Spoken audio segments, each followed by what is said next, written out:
Ana yin amfani da past perfect continuous tense ne domin nuna cewa aiki ya samo asali a lokacin da ya wuce, sannan ya ci gaba zuwa wani lokaci, shi ma duk a lokacin da ya wuce.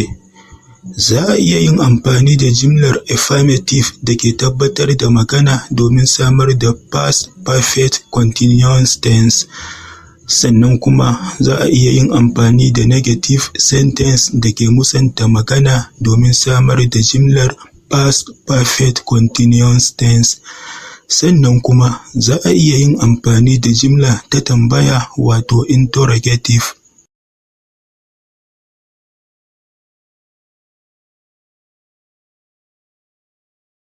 Past perfect continuous tense as affirmative sentence.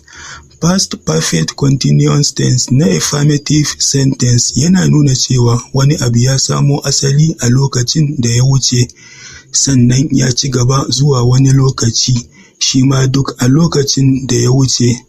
Ana samar da past perfect continuous tense na affirmative sentence da ke tabbatar da magana ce ta hanyar bin wannan ƙa'idar, wato ta hanyar haɗa kalmomin had been da kuma kalma wacce take ɗauke da haruffan ing a ƙarkenta.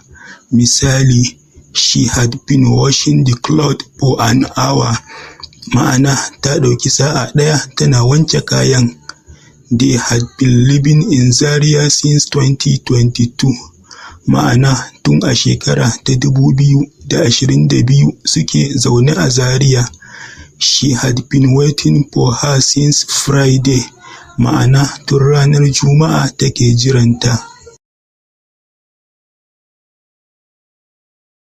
Past perfect continuous tense as negative sentence. Ana yin amfani da past perfect continuous tense a jimlar da ke musanta magana ta hanyar bin wannan ƙa'idar.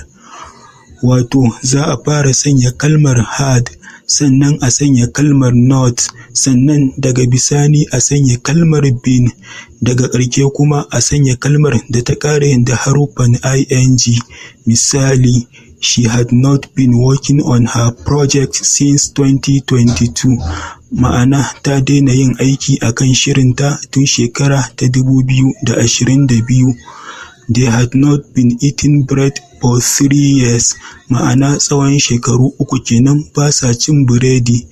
I had not been watching films since Friday, ma'ana rabona da kallon fim tun ranar Juma'a.